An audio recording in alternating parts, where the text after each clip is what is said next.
Hi, welcome to my blog. My name is Tom Shue, and today we're going to work with some black and white images. I'm going to show you quite a few ways to make a black and white image. To me, black and white images are just so special. They make me feel good when I look at them. They remind me of when I used to shoot a lot of black and white film, and I just love them. So we're in Lightroom, but we're going to end up in Photoshop because you can get a lot more control. I'm not talking about with all the Nik plugins and Silver Effects Pro, which are great. I really love them. But like TIFF and DFX, all this stuff is just amazing. I like to play with controls that are more intuitive, where I actually get to choose them. So if you're in Lightroom and you're in the Develop module, you can hit the D key. That's a shortcut. And if you go in, you can choose this drop down menu called black and white, and it lets you go in and make changes, and it really, in my opinion, is very limited. What it does is it takes the information that's in the scene and it lets you apply a filter. Back in the day, if you used a yellow filter or a red filter, it would put contrast or take contrast away of whatever color was in the scene. So if we look at this particular image, there's some greens and some yellows and stuff like this. Well, I'm not a big fan of working inside of Lightroom under this black and white preset and using those sliders. I like to work inside of Photoshop. So if you hit Control E, or if you right click and say Edit in Photoshop, what will happen is it will open up Photoshop with that image. Okay, so there's many ways actually that you can make a black and white image while you're in Photoshop. The first one would be, let's just do it this way.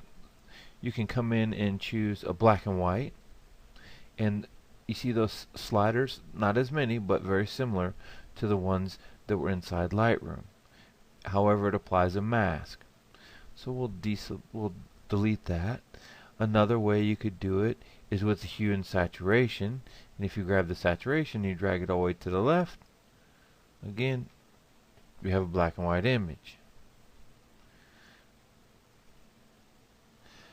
So we'll reset this. We'll drag this down to the trash can. Another way you could do it is if you go to Image, Adjustments, and come down and click on Desaturate. There again, you have a black and white image. Not a big fan. Control Z to back up, and that's Command Z on a Mac. So what we're going to do is we're going to use the channel mixer. If you come in here and you click on the channel mixer, now what it will let you do, it will let you bias the control of colors inside of this color space. And if we look at them, you can see we have greens, blues. Her hair's kind of yellowish looking because she's underneath a canopy, and she's got like a kind of a gold cast from the sun. So the way this works is, instead of trying to neutralize the color of all the pixel information, it's actually going to use a red, green, or blue bias. And as long as we end up as a total of 100, we can choose a shades of gray that we want. In order to work with black and white, what you do is you select monochrome, and there's some presets. If you hit this preset here, it has like with a blue filter, black and white, or black and white with a green filter, or a black and white with an orange filter, or a red filter. And if you look at the way these are set up, you'll see that each one is biased differently, but they always equal 100. Let's go back to that infrared one. So we're at 70, 230, but we're equaling, minus 70 plus 200 and minus 30. So minus 70 and 30 is minus 100, and a plus 200 equals a total of 100. So let's go back to the default. If we were to drag this all the way to the left, default, if we drag this all to the left, it's going to get really dark. Okay. Well, under monochrome. Let me reset this again because we don't want to be on in the color. if we are in monochrome and we drag this slider, the red slider all the way over, it will go black. And if we go all the way to the right, it will blow everything out and go white. Let's go to default. So since there's a lot of red tones in her skin, I want to work within that red slider. Okay, so we're going to bring this down. We're going to set monochrome, and we're going to bring these sliders over here to 0. And if you highlight them and just type in the number, you can get them directly on 0. And then I'm going to bring this red slider up until I've got a brightness level that I want to work with. Okay? And we're over 100, so that might be too much. Okay, so looking at that, that's a little bright, so I'm going to drop this down, and I'm going to play with some of these green sliders and maybe the blue. I might have to bring my reds down a little bit. And I'm just going to find a shade of gray that I like, but not too bright. Might have to bring the red down a little bit to get at 100. Okay, so I'm going to call this my starting point. Okay, because now I'm going to go into my curves adjustment, and it's going to allow me to get full control over this with masks and the curves tool. I think the curves tool is one of the most important adjustment layers inside Photoshop. One reason is we're working with a big file. It's 126 megs, but when we increase the file size by using curves, it doesn't move up at all. We can add 100 curves layers and it doesn't really affect the file size. If we go duplicating layers, we could end up with a several gig file quickly, and that could really hinder the machine depending on what you're working on. So the way curves works is here's your black point and here's your white point, and we're looking at this from 0 to 255. This little exclamation point means that this preview based on this histogram here, this luminance value, is not updated. It's not rendering what it actually is. So if you just double click it, now it updates it and it's actually what you see. So if we wanted to make the image, the black point, darker, we could slide this over and we can control that darkness right here. So if I wanted to make this background area darker, I could. Conversely, if I wanted to make everything brighter, I could slide this over, and this is our white point. So this is theoretically how we would set a white point. So let's look at some things.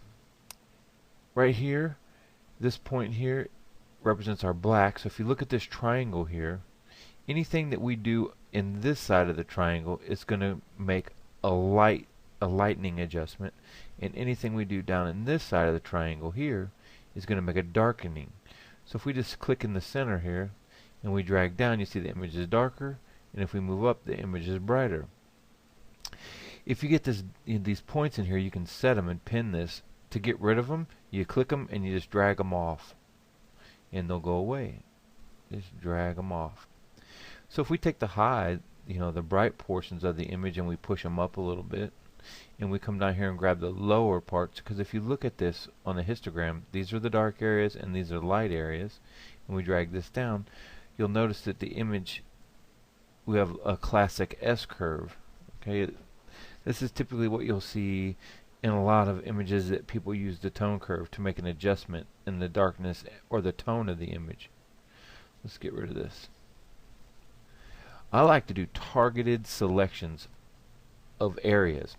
For example, this area is the dark area, this area is a light area, and if I wanted to adjust contrast between this point and this point only, I can do that specifically, and this is how I would do it.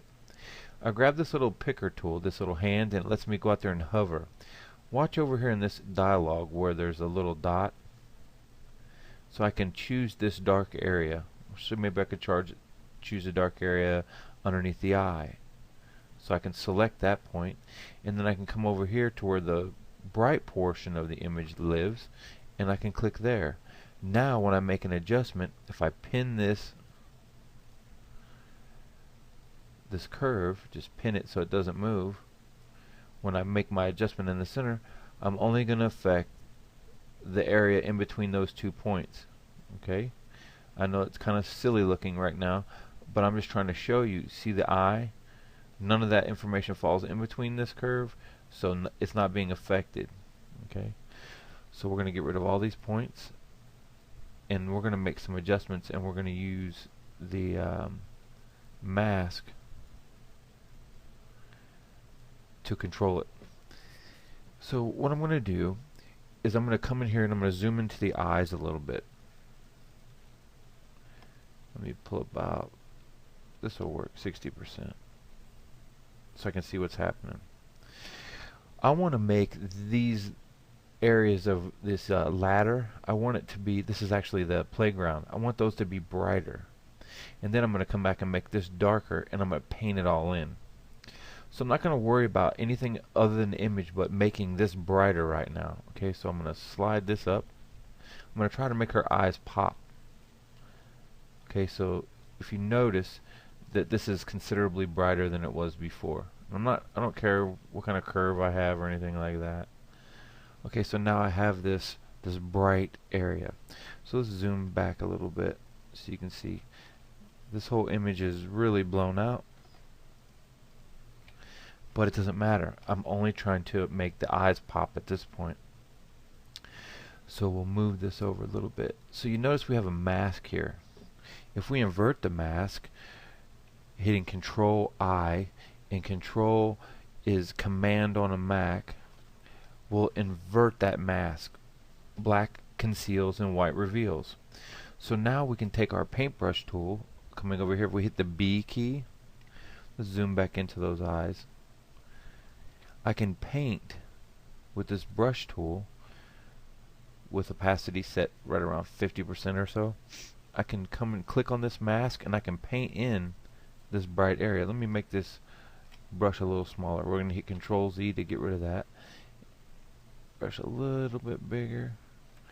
And I'm going to paint in some of these highlights on her eye.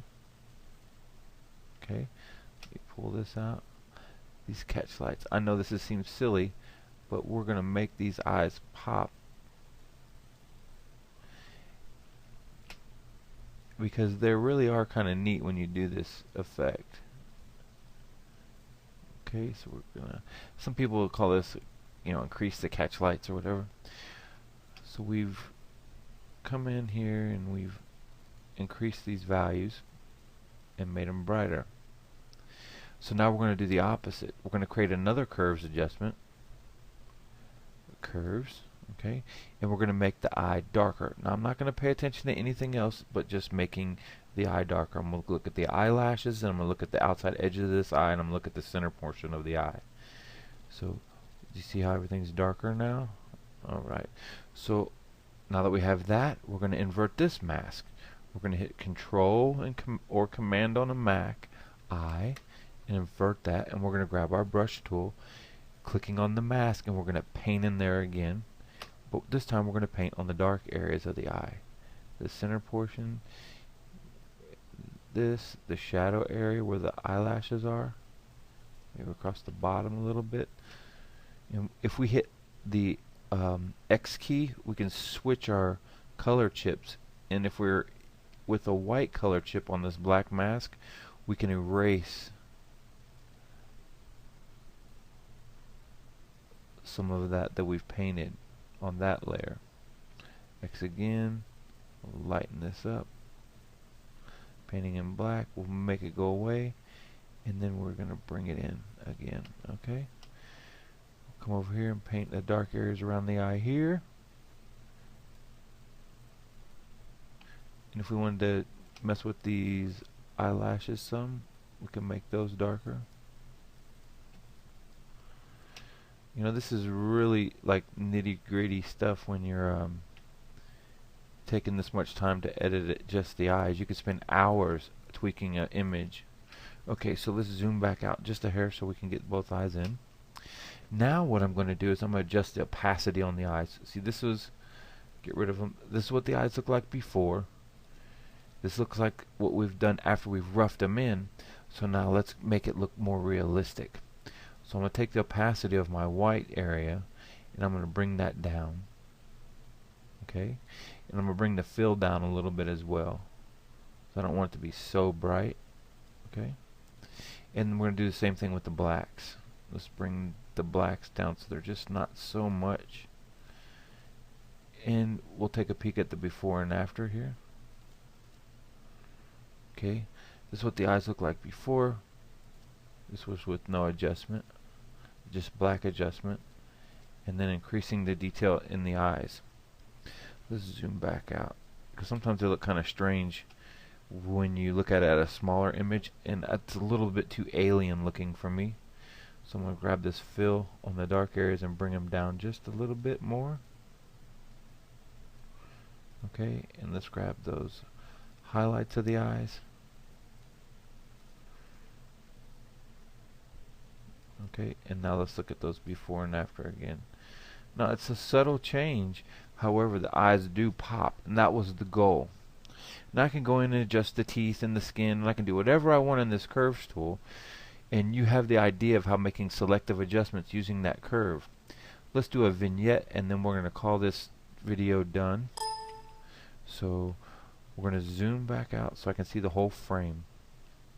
I'm going to close down that curves dialog for a minute. We're going to create another curves adjustment. Curves, okay.